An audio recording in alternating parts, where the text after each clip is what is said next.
Hi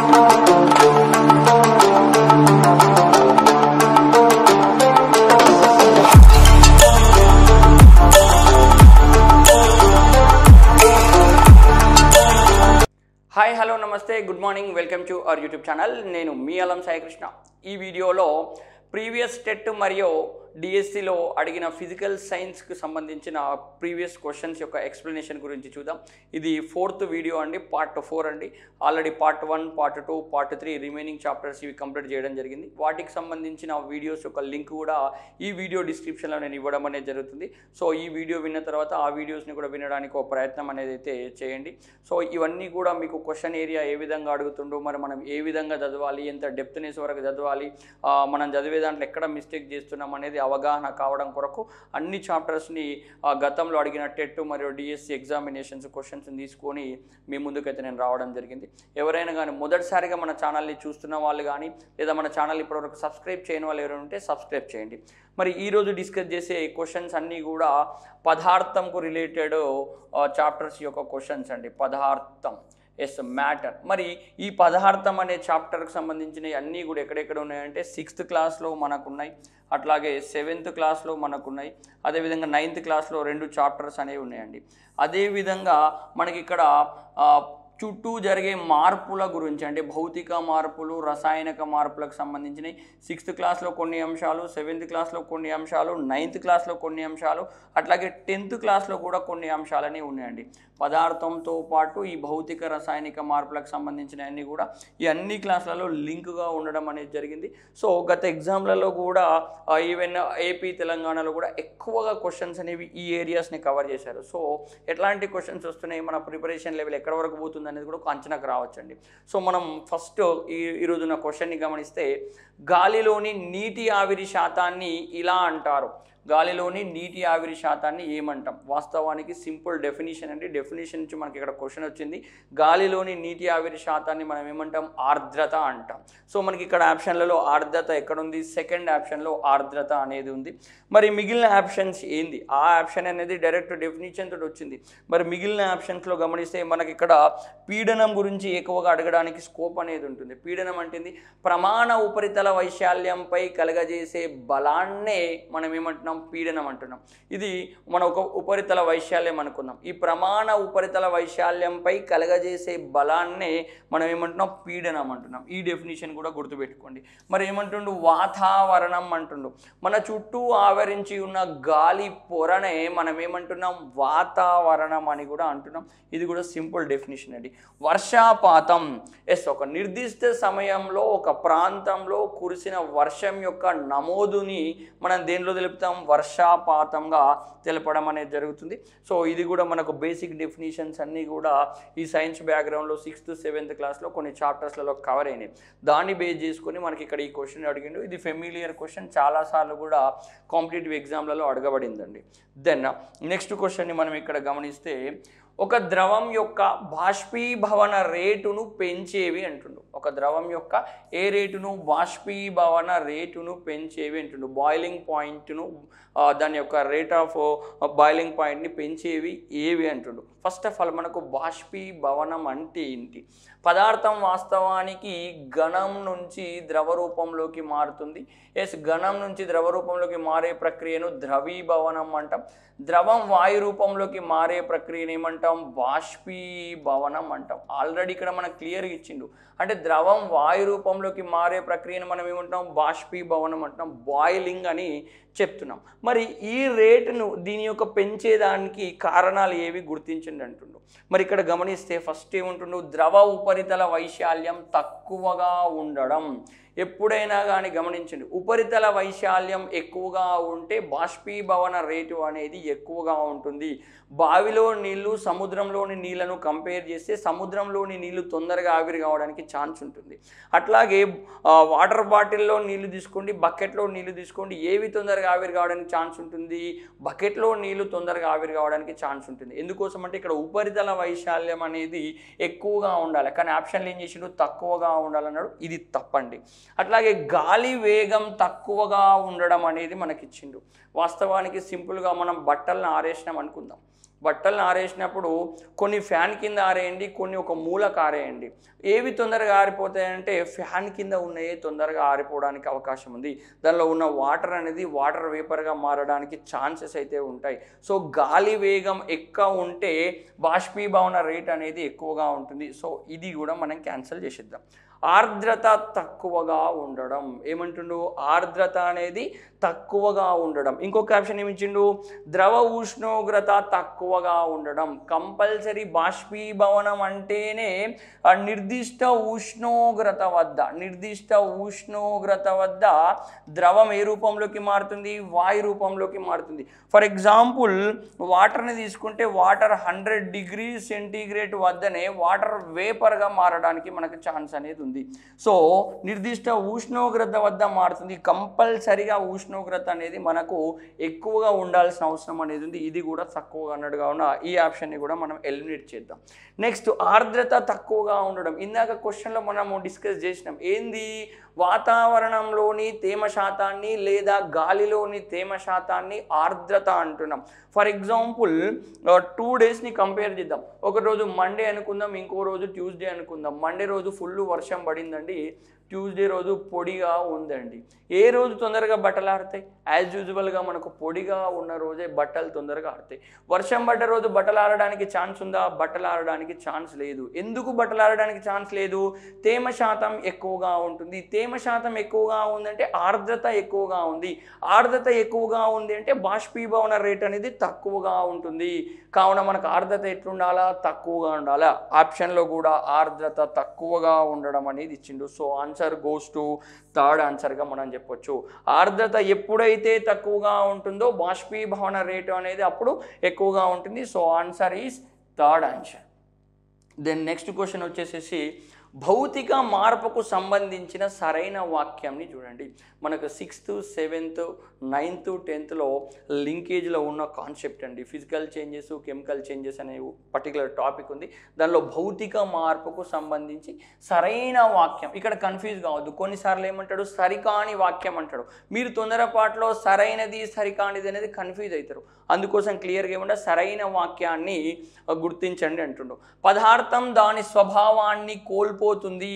రసాయన మార్పు జరిగినప్పుడు మాత్రమే పదార్థం తన యొక్క స్వభావాన్ని కోల్పోతుంది. భౌతిక మార్పు జరిగినప్పుడు తన స్వభావాన్ని కోల్పోదు. సింపుల్గా ఒక స్పంజ్ డస్టర్ తీసుకొని దాన్ని ఇట్లా ప్రెస్ చేయండి. ప్రెస్ చేస్తే అది దగ్గరకు రావడం జరుగుతుంది. దగ్గరకు వచ్చినంత మాత్రాన అది తన స్వభావాన్ని కోల్పోతుందా? తన స్వభావాన్ని కోల్పోదు. గుర్తుపెట్టుకోండి. ఎస్, భౌతిక మార్పులో స్వభావం కోల్పోదు. ఎస్, కావున ఇక్కడ ఏమి ఇచ్చిండు మన క్యాప్షన్లో? కోల్పోతుంది అని ఇచ్చిండు. ఇది తప్పు. నెక్స్ట్ వచ్చేసి పదార్థ సంఘటనం మారును. ఎస్, కాంపోజిషన్ అనేది మారుతుంది అని మనకి ఇక్కడ ఇచ్చిండు. భౌతిక మార్పులో కాంపోజిషన్ అనేది ఎప్పుడు మారదండి. ఫిజికల్ చేంజెస్లో కాంపోజిషన్ అనేది మారదు. ఫర్ ఎగ్జాంపుల్ ఇక్కడ మనం కాల్షియం ఆక్సైడ్ ప్లస్ వాటర్ తీసుకున్నప్పుడు ఏం ఏర్పడుతుంది మనకు? Calcium hydroxide plus some amount of heat energy అనేది జనరేట్ అవుతుంది. ఇక్కడ కాంపోజిషన్ అనేది మారింది. ఇది కెమికల్ చేంజ్ అండి. కానీ ఫిజికల్ చేంజెస్లో కాంపోజిషన్ అనేది మారదు. మీన్ ఫార్ములా అనేది అయితే మారదు. ఫర్ ఎగ్జాంపుల్ ఐస్ ఎట్లా మారింది? హీట్ చేస్తే జస్ట్ వాటర్గా మారింది. ఎస్, ఐస్ యొక్క formula H2O, it's mean composition hydrogen with oxygen. వాటర్గా మారినప్పుడు కూడా H2Oనే, హైడ్రోజన్ విత్ ఆక్సిజన్. ఒకవేళ దీన్ని ఇంకా హీట్ చేస్తే ఇది వాటర్ వేపర్గా మారుతుంది. ఈ వాటర్ వేపర్లో కాంపోజిషన్ కూడా H2Oనే, హైడ్రోజన్ విత్ ఆక్సిజన్ అండి. కాంపోజిషన్ మారలేదు. ఇది కేవలం భౌతిక మార్పు మాత్రమే. ఘన నుంచి ద్రవలోకి మారింది, ద్రవ నుంచి వాయువులోకి మారింది. ఎస్, భౌతిక మార్పు జరిగినప్పుడు కాంపోజిషన్ మారదు, సంఘటన మారదు. కానీ ఇక్కడ ఏమంటుండు? సంఘటన మారునని ఇచ్చిండు. సో ఈ ఆప్షన్ని కూడా మనం తీసేద్దాం.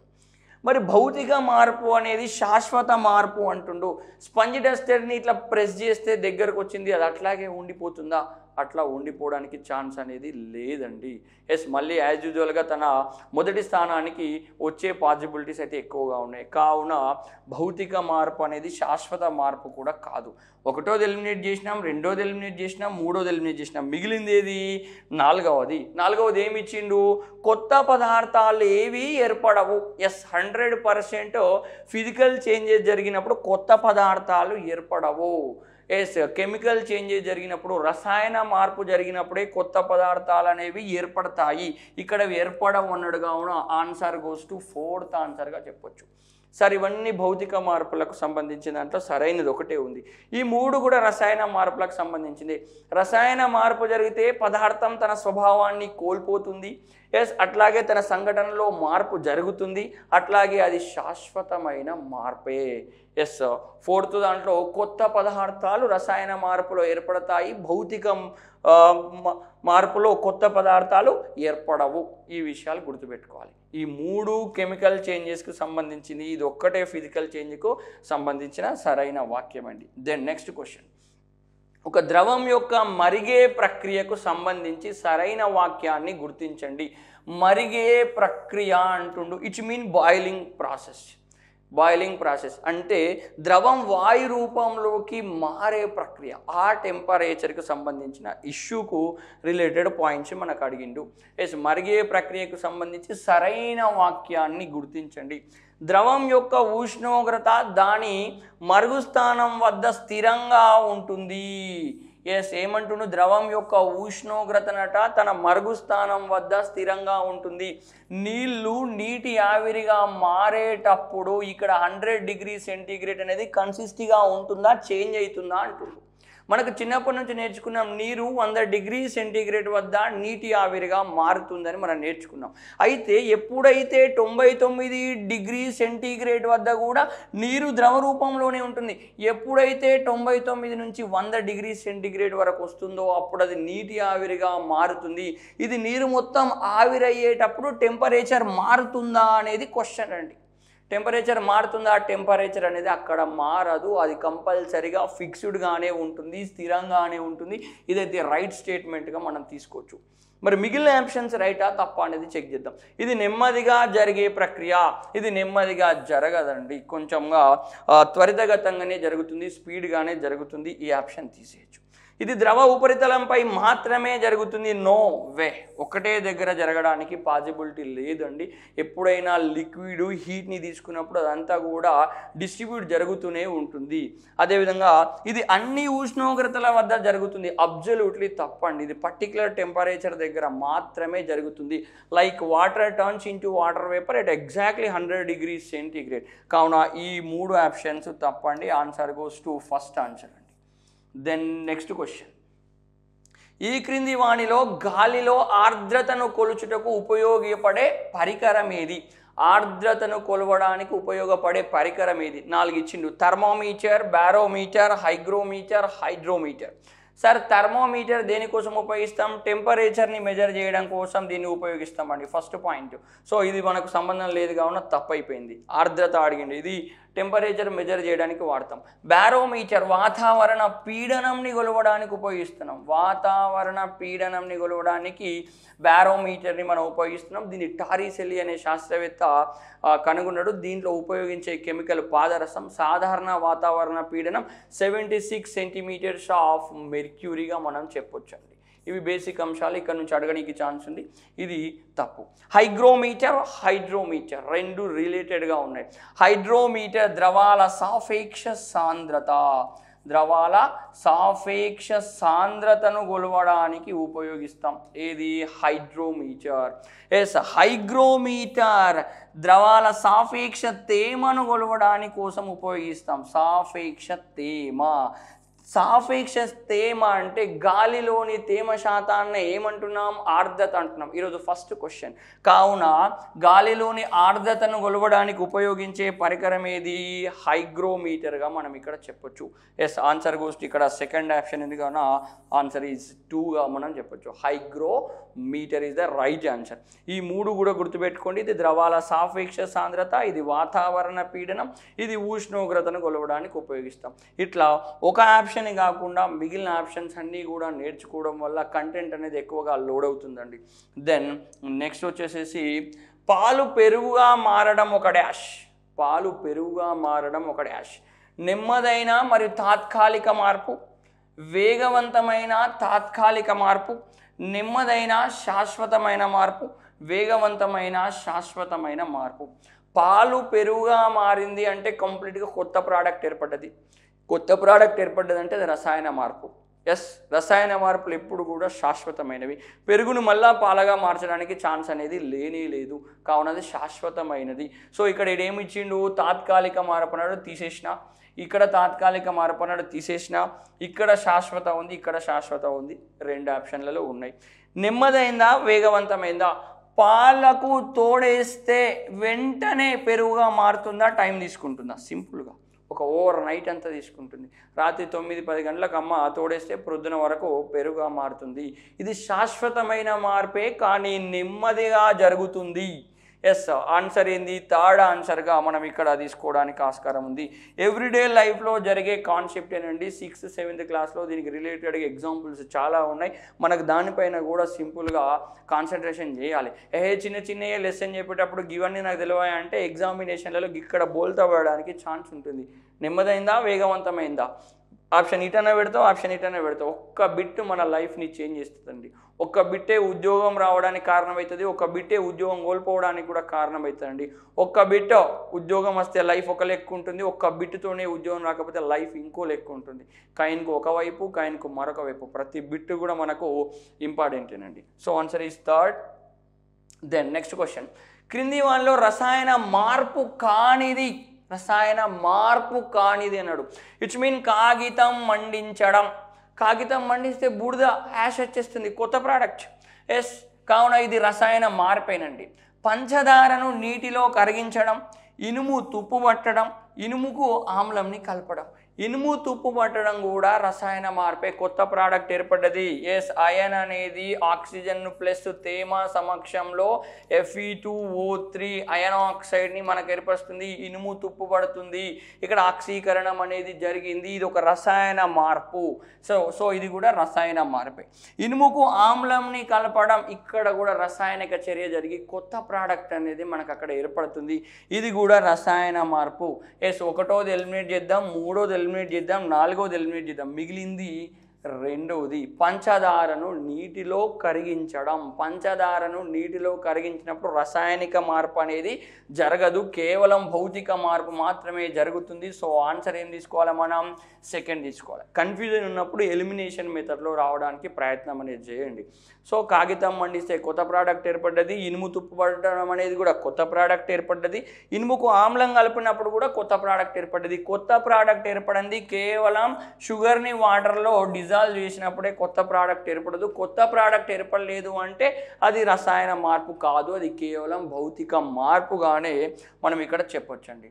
అదేవిధంగా నెక్స్ట్ క్వశ్చన్, పొడి సున్నం నీటితో జరిపే చర్య ఒక. పొడి సున్నం మీన్ కాల్షియం ఆక్సైడ్. కాల్షియం ఆక్సైడ్కి ఏం కలుపుతున్నాం? వాటర్ కలుపుతున్నాం, H2O. అప్పుడు ఏం ఏర్పడుతుంది? Calcium hydroxide plus some amount of heat energy will released. కొంచెం ఉష్ణం అనేది విడుదలవుతుంది. ఎప్పుడైనా ఒక బీకర్ తీసుకొని ఆ బీకర్లో కొంచెం నీళ్లు పోసేసి దీనికి సున్నం కలపండి. సున్నం కలిపేసేసి మిక్స్ చేసి కొంచెం పక్కన పెట్టండి. పక్కకు పెట్టినాక దీన్ని ముట్టి చూడండి, ఎస్ కొంచెం వేడిగా ఉంటుంది. అంటే ఈ రెండింటి మధ్యలో చర్య జరిగినప్పుడు ఉష్ణం విడుదల అవుతుంది. ఒక రసాయన చర్యలో ఉష్ణం విడుదలైతే ఆ చర్యను ఉష్ణ మోచక చర్య అంటాం. ఏమంటాం? ఉష్ణ మోచక చర్య, ఎగ్జోథెర్మిక్ రియాక్షన్ అంటాం. ఏ చర్య అంటాం? ఎగ్జోథెర్మిక్ రియాక్షన్ అంటాం, ఉష్ణ మోచక చర్య. ఇది ఉష్ణ వియోగ చర్య, కాంతి రసాయన చర్య, ఉష్ణ మోచక చర్య. థర్డ్ ఆప్షన్ ఉష్ణ గ్రాహక చర్య. చూద్దాం, ఉష్ణ గ్రాహక చర్య అంటే ఇదే ఉష్ణాన్ని తీసుకుంటుంది, ఇది తప్పు. కాంతి రసాయన చర్య, రసాయన చర్య ఏదైతే కాంతి సమక్షంలో జరుగుతుందో దాన్ని కాంతి రసాయన చర్య అంటాం. ఉష్ణ వియోగ చర్య, ఉష్ణం సమక్షంలో అది విడిపోతే అది ఉష్ణ వియోగ చర్య అవుతుంది. కావున రసాయన చర్యలో ఉష్ణం విడుదలైంది. సో ఆన్సర్ ఏంది? ఉష్ణ మోచక చర్యగా మనం ఇక్కడ చెప్పొచ్చు. So answer is third answer అండి. దెన్ ఎస్, ఇవి ఈరోజు సెషన్లో ఉన్న మన క్వశ్చన్స్ అండి.